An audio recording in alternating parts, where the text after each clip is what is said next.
Hey, what's up, guys? Sunday morning, we are ready to rock. We're going to do a real brief DraftKings overview. Just kind of do a quick update on that one. We're going to run through the Overlay Progressive Tournament real quick after that. Wish you guys all best of luck. As you all know, Bellman's a Cleveland guy. I'm a Green Bay guy. I'm staring outside at the weather. It is cold, windy, and rainy. It is not a day that watching football seems like a great idea. Like, I'm totally cool they don't let me in Lambeau today because I didn't want to go. Well, it sounds like watching football sounds like a great idea from our couch. That always sounds like a great idea. Maybe even better today. Yeah, true. So I'm with you, man. Looks pretty shitty out here. All I've been hearing is that the weather's supposed to be slightly worse than it was a couple weeks ago when they played Vegas week 8. So, you got to take that stuff with a grain of salt, but it looks like it's going to be pretty shitty here. All right, guys. A couple of current 5-pack promotions we are rolling right now.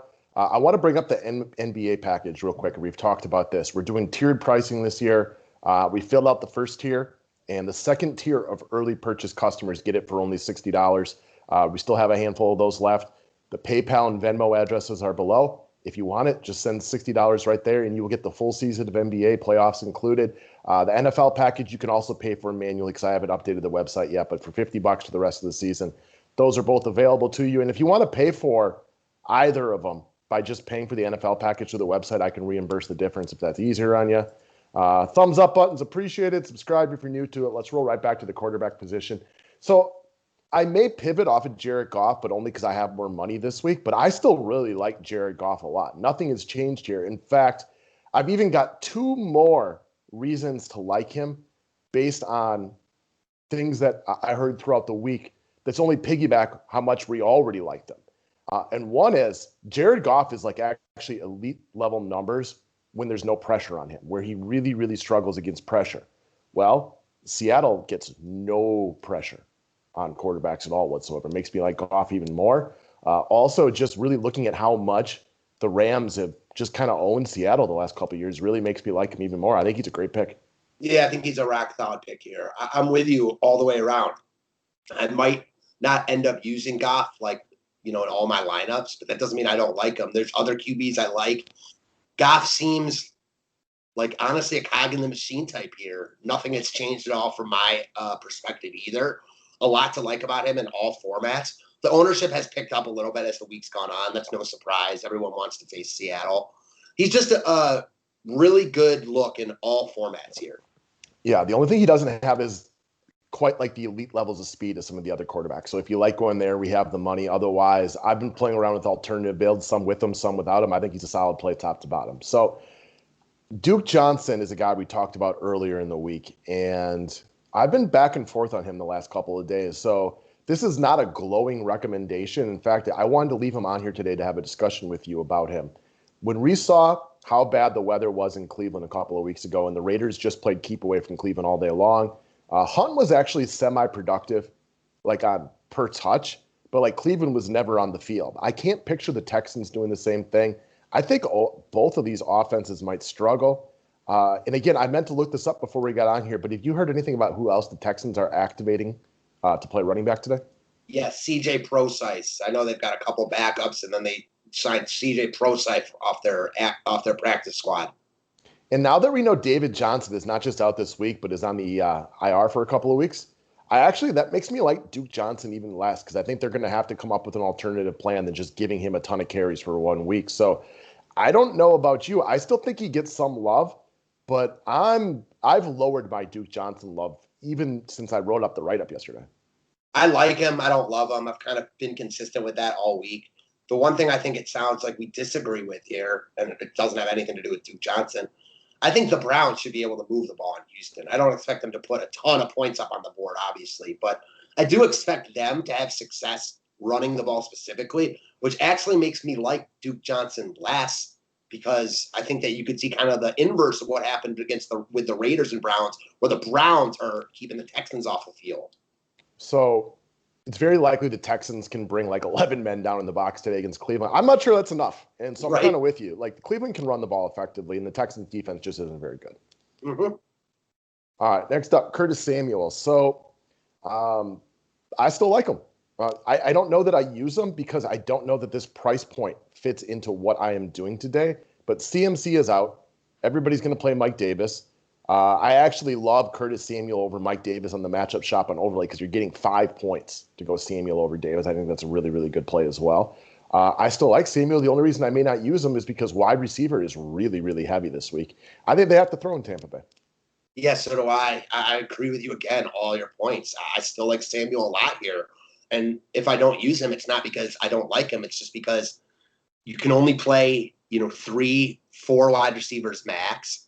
Samuel's price point is one that I'm not sure I'm going to get to, just like you. If I have around 5K for a guy, my flex spot, he's probably my favorite option. And I do want a little bit of exposure here. But like you said, he's not like the first guy I'm locking in my lineups. And there's so many guys you can say that about on this slate. Like Wide basically, receiver is deep. it's so deep, man. It's just so deep. There's so many good players, and a lot of them are priced really affordably. So I left Samuel up here because while he may not be my top wide receiver, he is in a tier by himself. And what I mean by that is all the other wide receivers I like are like under 4K or like above 6K. The 4 to 6K range is not nearly as strong as, say, like the 6 to 7,300 range, or like there's like 4 or 5 guys below 4K that you can use pretty successfully, in my opinion. So he does. Where I like him the most is the fact I think he's kind of alone right there. Agreed. All right. Next up. So there's a picture of Jamal Williams up right here, guys, but we want to be very, very clear. This is a double play right here. And what I mean by that is Aaron Jones is an excellent play in cash games. Very similar to like the Browns being able to run the ball in the Texans. I fully expect the Packers short passing game and the Packers running game is going to have success against Jacksonville. And the key reason for that is Jacksonville's defense, what's the right way to put this? It sucks balls. It's not good. Most teams have had a lot of success against Jacksonville. It doesn't matter how good or bad they are at offense. And we know the Packers, especially at home, especially against bad teams, are a very good front-running offense. And they should be able to put up points today, even in the less than stellar weather. So Jones is a cash game lock, but one of your favorite GPP pivots happens to be Jamal Williams. Now, is it specifically over Mike Davis, or are you thinking more like playing both? I think all 3 of those guys, Jones, Davis, and Williams, you can play any combination of them. So first, seems like we're really vibing today on all this stuff because I agree with all your points. Jones is the optimal play. He's one of my favorite plays on the entire slate. He's too cheap at 7,100. He's a lock for me in any type of optimal lineup, and it sounds like you agree with that. What I like about Jamal Williams, however, is 2 or 3-fold. One, I haven't even mentioned this to you yet, but Jacksonville allows 30 rushing attempts per game, and that's even included in their win earlier this year. They give up the most running back touches to anyone in football.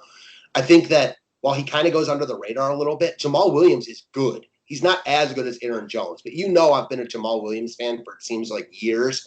I think this is a spot where they could both get there easily. I think Jamal Williams gets like 35 to 40% of the touches Jones gets. We know that they want to conserve Jones as best they can. He's going to get a ton of touches today. But if they're up big in this game, they're not going to work him in the second half specifically. That's why I really feel like if Jones can score early, I can see both these guys getting there. I was looking at the Atlanta box game, that Atlanta game for them, the box score for that from a couple of weeks ago. Jones didn't have a monster game, but he still had like 23 DK points. Williams scored a couple of times at 18 DK points. I could see a very similar situation today. Do you happen to know, and I forgot to look at this, is A.J. Dillon active today? He's out.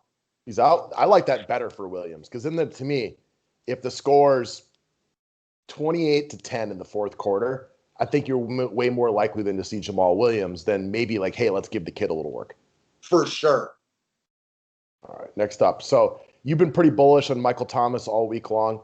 I don't dislike him. I just happen to think that this is a very strong area for wide receivers. So no matter who you pick, I think they're in a good position. But like we just saw Devontae as the number 1 wide receiver, and we drew some parallels to Devontae and Michael Thomas earlier this week. Absolutely beast mode against the San Francisco team. Yeah, so I'm with you all the way around again. There are other wide receivers in this range I like a lot. Wide receiver is loaded here. You have to plant your flag somewhere though, and Michael Thomas is the guy for me. He's my favorite play on the slate. I've heard it mentioned a little bit this week, but not enough where I think he's going to be ultra chalk. Like you mentioned, there's just so many good plays on this slate. I think the big game's coming for Thomas sooner rather than later. They did not need him last week. We know how good he's been in domes. I just think this is the spot for him to break out. And if he does, I'm not going to be surprised if he's over 8K for the rest of the year. He's also something you like to bring up a lot. He's also very good. He plays the game of football at a very high level because he's good.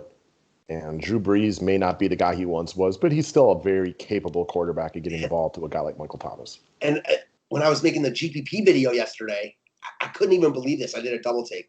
If I told, I don't know if you've looked at this, but Brees obviously had a really good game, last Sunday night against Tampa. But before that, would you have guessed that, the majority of his game log was over 20 DK points? Because I certainly would not have.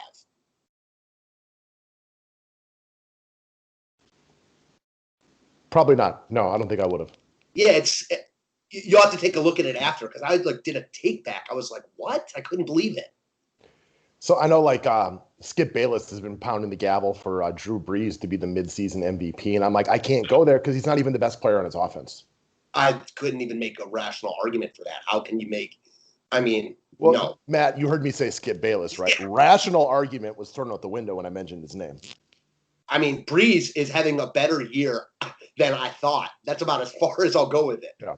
But when Alvin Kamara is the best player on your offense and the focal point, it's hard for me to. And when they bring in Taysom Hill near the goal line a lot, it's hard for me to call you the MVP. How could anyone say Brees is the MVP over Rodgers, even Russell Wilson, despite that game last week? I just can't see it. Yeah, all right. Guys, we're going to run quickly through the progressive tournament on overlay. I had enough requests this morning that we're going to run through this bad boy for you guys. Starting at the top, Jared Goff versus Justin Herbert. So we both like Goff a lot, but Justin Herbert's been nothing short of sensational from a fantasy perspective. Now, I like the matchup a lot better for Jared Goff here, so I'm going to roll with Goff, but I struggle to pick against Justin Herbert almost any time. So I definitely like the matchup better for Goff, but Herbert's just a better fantasy quarterback than Goff. So this one's very close to me. I'm still going to go Goff, but it's very close. Yeah. Yes. Herbert has just been nothing short of sensational in every single spot all season long. That's why it's difficult to pick against him. But we don't know that will continue. I kind of feel like you want to say that as well, and I'll say it. Yeah. All right, next up, Alex Smith at Detroit, Nick Mullins at New Orleans. I'll take Alex Smith. I think he's still the more competent quarterback. Yes, he's been out for a long time with a really bad injury. New Orleans defense looked really good last week. And also the thing with Nick Mullins, when you get time to prepare for him, he's not had a lot of success. I would take almost anyone over Nick Mullins. I suspect that CJ Beathard goes in today if Mullins is Ooh, I like that, Bellman. I like that a lot. I was shocked they didn't bring him in last week. Yeah. Again, that's not a lock or anything like that, but I could definitely see that happening. Mm-hmm. All right. Tua against the Chargers, Drew Lock against Vegas. I'm going to go with Tua because, quite frankly, I think he has more time on the field. I think Vegas does a great job of playing keep away from Drew Lock today. I'm going to go Drew Lock because I just think Tua really struggles today. I think the Chargers play well today. Your point is well taken, but I'm still going to go Drew Lock. All right.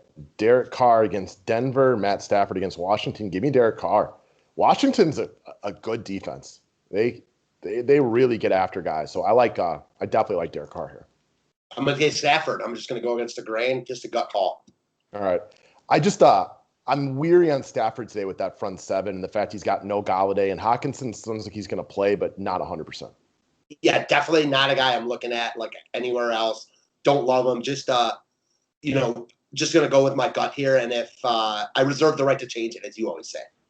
All right. DeAndre Hopkins versus Stephon Diggs. So this is an interesting one, and I want to reiterate this is a half-point PPR website. I do think Diggs is getting way too much love on DraftKings this week. He is really, really pricey, and I'm a big Diggs fan. But he's paid off better than cash value one time all year on this price. In Arizona, while I expect this game to have some offense, I think Diggs, for me, he's too pricey on DraftKings to load up on him. I couldn't agree more. Give me Hopkins here as well. Hopkins has the tougher matchup with Tre'Davious White, but he's got almost everything else working in his favor. Diggs is really good, but Hopkins is better. Yeah, and it's not like Arizona is any slouch against number one wide Right. receivers. They're really susceptible to guys in the slot, which is not where Diggs runs the primary amount of his routes. I think you could maybe see a Cole Beasley day right here. They have a variety of ways to get to you in The Buffalo, other right, point with is, rushing touchdowns and everything. the other point is, and you kind of said this at the beginning, like the half point PPR hurts Diggs here. I think that Hopkins is the bigger play guy. All right, Aaron Jones against Alvin Kamara. Man, we drew some parallels between this guys early this week as Yeah. well. I like Aaron Jones a lot, but it's a struggle to pick against Kamara. I'm going to go Jones only because I'm more sold on Drew Brees spreading it around right now. The Packers' pecking order of Jones, Devontae, they're also more of a necessity to run the ball today in this weather. I'm going to go Jones, but I think Kamara is going very much under the radar, like everywhere today. Is he? I don't know. So, okay, I think I don't. I'm gonna before I let you go. I don't watch as many places as you do, and the only like DFS show that I watch a little bit is like has been raving on Kamara all week long. So I'll let you go from there. I just wanted to preface that. So it's so interesting because it's hard. You sometimes have to, you see these ownership projections, but then you also have to go with like what you think, not you specifically, but like what you yourself thinks. I don't think Kamara is going to get a lot of love here. Like, how could he with Davis getting, a ton of love and Aaron Jones getting a ton of love and expensive receivers? However, when I look at ownership projections, he's projected a top 5 owned on the slate. So I'm really torn. So am I, because I'm also thinking like with the weather so bad today, Yeah.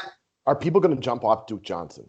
And then all of a sudden, like that's going to bring up another running back situation. I actually have my optimal lineup set. I might change it, but it's set as of right now. And I do not have 3 running backs in cash today, which is like a rarity of rarities. I just like my build a lot better.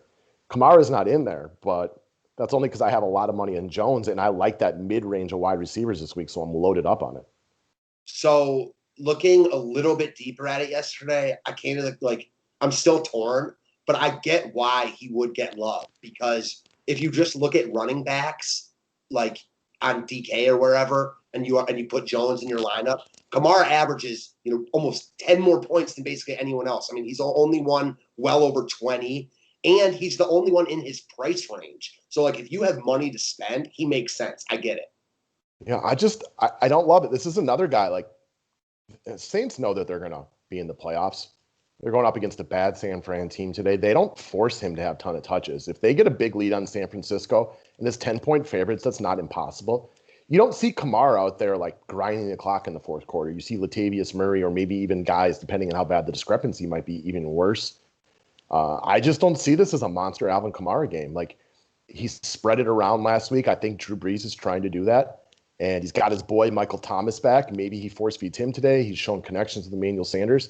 Kamara was a necessity earlier in the year when Brees was struggling. He's just not as big of a necessity right now. Agreed. So, all right, man. I'm with you on that one. Sounds like we agree again. Cooper Kupp versus Robert Woods. I could not be more torn on this one. I told you guys all week long, I don't have a specific favorite. If you told me to go on a debate show and argue either side, I could, and I could come up with good points on either one. Gun to head, I'm going to go Woods because it's a half-point PPR website, but that even still means next to nothing. I'm with you. All right. Godwin versus Mike Evans. Who you got here? Because I know you like Tampa Bay a lot more, so I'm sure your opinion's stronger. Honestly, I don't have a strong opinion on the wide receivers. I'm going to go Evans, but I mean, you have to pick all of them if you want to enter this contest. But these two right here, Kupp, Woods, Evans, Godwin, it's very hard to choose. So again, it's a half-point PPR website. What we know about Tampa Bay right now is picking skill position players is damn near impossible because they got a lot of good ones. I mean, they might legitimately Mike Evans. I won't call him a Hall of Famer, but depending on where the rest of his career goes, like that could happen. Chris Godwin's still early in his career, but he's a very good player. Gronk's a Hall of Famer. AB, say what you want about him, but he's a Hall of Fame talent, right? So it's like it's really hard to pick skill position guys on this one. I'm going to go Evans because I think because of all the stuff, like they find a way to get him in the end zone this week, and I think that could be enough. But I have no confidence in Tampa Bay skill position players ever. Same, with you 100%. They're so loaded with good names there. All right, Ruggs versus Aguilar. Got an opinion here? I'm going to go Ruggs. Got the Alabama Ruggs versus Judy. Really good friends. That means hardly nothing, but I'm going to go with it here. We've agreed too much. I'll go Aguilar, but I have absolutely no facts, bullet points, or reasoning to go along with it. This is another one. No real strong opinion on it. I think Denver's going to be run heavy. In fact, I like the one below it significantly more. But that doesn't mean anything. Again, I'll go Aguilar, but I don't have any reasons why. It's just because we've agreed too much today. Mm-hmm. All right, Jacobs versus Mike Davis. Guys, half-point PPR website. Give me Josh Jacobs all day. This is one of my favorites. Yeah, give me Jacobs also. He's just better than Mike Davis. I mean, the PPR It's a run. Yeah, and it's a run-heavy game script. I mean, the thing about Davis, and like I haven't even mentioned this to you yet. Like I remember every time Carolina's faced Tampa in the past year and a half, it's been like cross off Christian McCaffrey. They've done an amazing job against him. And I get it. Mike Davis is 4K. That's why we're playing him. But he's not some like smash spot today. No, and I like the breakdown I heard on him this week because it was I like it because it's almost exactly what I said. So of course I liked it. But you can definitely see at the end of the day, the reason you play Mike Davis is because you really don't anticipate a lot of rushing yards, but you can see 5 catches for 30 yards. You know what I mean? Runs for 30, and it's not great. But then all of a sudden in junk time or early in the game, there's a pass interference call in the end zone, and he falls in, and all of a sudden he's at 19 points, without doing much of anything. But a lot of those are PPR points, which you don't get as much on this website. For sure. All right, Antonio Gibson versus DeAndre Swift. Again, half-point PPR website. Give me Gibson. I know you like both these guys, so this probably hurts you inside. It does. Man. It's like the fact, okay, so I'll break it down like this. If it were full PPR, I would definitely go Swift. But just because it's only half PPR doesn't make me go Gibson. It just makes them more even. I'm still going to go Swift, but I certainly get either way. Yeah, okay. We'll be different on this one. And I know you love Gibson, so this probably doesn't hurt you. So it's a great spot for Antonio Gibson today. And he's a guy that I think is going under the radar a little bit this week. So I'm a little bit worried about Gibson for a couple reasons, and it could mean nothing. One, he fumbled last week, and it seems like he lost some touches because of that. He's probably out of the doghouse by now. Then also, I know that, and this is a guy I mentioned at the beginning of the year, Bryce Love got activated for Washington, and he might not play at all. He might not get any touches. He might not play at all. But, it's in the back of my mind. Yeah, exactly. It's in the back of my mind. That's all I'll say. Yeah, I wasn't thinking about that in the slightest, so I get that cause for pause, so it makes a lot of sense. All right, James Conner in a terrible weather game now because Pittsburgh and Cincinnati has been included into that one versus Miles Sanders just activated. This is a tough one because you would think that Pittsburgh would try to establish the run here. Again, rainy, windy, everything like that. As a player, I prefer Miles Sanders, but I was talking to somebody about Sanders yesterday. Like the New York Giants defense has been nothing short of elite versus the run for the past month and a half. Only allowed over 100 yards rushing once. They have not utilized Sanders in the run game or the passing game like we thought that they would. Also, Philly's getting healthy. Alshon's back this week. Rieger came back last week. They got a lot of mouths to feed over there. So I'm torn here. I think gun to head, I'm going to go Connor, but it's not one that I'm lining up to put near the top. I'm surprised they're torn. I like Connor a lot more here, and I'm not a Connor guy, but half PPR, worse defense. I like Connor a lot here. Yeah, I just like Miles Sanders better as a player. No doubt take him over Connor, excuse me. And what we saw the last 2 games before he got hurt was the part that's in the back of my mind messing with me a little bit. Also, the recency bias of how bad Connor was last week. Also, knowing that Cincinnati can pull 8 or 9 guys up in the box against him. And Benny Snell hawks the touchdowns, but Miles Sanders kept breaking those long runs for touchdowns. I can see that today. I don't know. There's a lot of things playing around in my mind that has me very low confidence on this one. This one might be it's definitely one of my favorites, but it might be my favorite. I mean, I'm with you. I think Sanders is definitely better than Connor, overall in a vacuum, but at home against Cincy, I just like the spot for Connor so much more. I think the Giants, I just think the Steelers are in a much better spot to be pounding the run the second half. Oh, that's no doubt about that. Okay, fine. You got me on Connor. You win. All right, Michael Thomas versus DK Metcalf. Here's one you don't like to pick again either because these guys are both flat-out studs. I want to reiterate, if you're scared of Jalen Ramsey, just remember, Jalen Ramsey doesn't follow wide receivers in the Rams' defensive plan. He hasn't all season long, so they'll move Metcalf around. The other problem there, though, is the Rams have good cornerbacks, and it's never going to be an easy matchup for him. I know you like Thomas a lot, but again, it's a half-point PPR website. That affects Thomas more than Metcalf because Metcalf's more of a deep shot and a touchdown threat. So I'm assuming you're picking Thomas, but it's not an easy one. No, it's definitely not easy. I am going to go Thomas because I just love him this week. But no, it's definitely not an easy one. I mean, Metcalf's a stud. You're right about Ramsey. He doesn't shadow. So we'll see some Ramsey, but not all Ramsey. I do like Lockett more than Metcalf this week, but that's not the question. Yeah, I gotcha. Makes sense to me. I'm going to go DK because I want to be able to cheer for him, and I own him in like all year-long leagues. Yeah. Which is not a good reason to choose one. Hey, but especially here, I mean, you got to go one for one. All the reasons count. Yeah, you like to be able to root for somebody like openly and honestly, and that's where I am because I am torn right here, and if it's a tiebreaker, that's the reason. All right.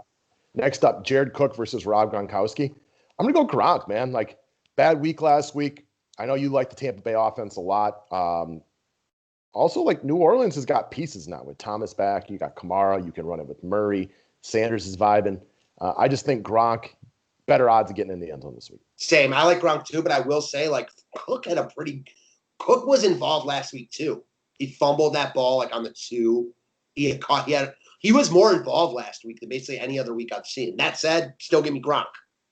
All right, Tim Patrick versus Noah Fant. I think we both anticipate that at some point this week, Denver's going to have to throw. So both of these guys should get some opportunities. I do think Fant has vibed his way up of people's charts this week way too far because I keep seeing him near the top of tight ends, and he's a little pricey. I haven't heard him mentioned hardly anywhere. Maybe that's because most of my, a lot of the research I've done was, when he was still questionable at the beginning of the week. I kind of like Fant here. I definitely like him over Patrick, who I think is, I wouldn't say falling out of favor, but it seems like Judy is their number one. And then I think Hamler's emerging as a guy that Drew Lock likes. I think Patrick's the 4th guy there behind Fant, Judy, and Hamler right now. That being said, Patrick's got the best numbers of any of them this year, so I'm not excited about it. He's also a bigger body, so he gets a lot of end zone looks. I know they just missed him a couple times last week in the end zone. And Fant did get banged up early in that last game, which is why he was probably less productive than we had hoped for. So I'm more torn than you are, but I will agree wholeheartedly. Jerry Jeudy has emerged the last couple of weeks. And I forget who said it this week, but they're like, yeah, he's going to get targets. You want to know why? Because he's amazing and he's always open because he's Jerry Jeudy. Exactly. So, I'll go Patrick just to disagree with you. Again, we've agreed on too many things today, and quite honestly, I don't have a true favorite in this one. So I'll just go Patrick for no real reason. I'm with you. All right, guys. That's it for today. Want to wish everybody the best of luck. Enjoy watching football today because when there's no sports the rest of the week, like that makes NFL Sunday all the more important. Yeah, for sure. We got 5 early games, 6 late games today, so it should be a fun one. Yeah, that's the nice part. I like that because both of our teams play early, so I can fixate on my one. I hate when the Packers play at noon, and then there's like 2 afternoon games, and I'm just back and forth between 2 of them. Give me 3, give me 4, or even like today, give me 6. It's really so annoying when they only have those like 2 afternoon games. It makes no sense. Yeah, especially if one of them sucks. Right? It just makes no sense. All right, guys. Take care. Thank you.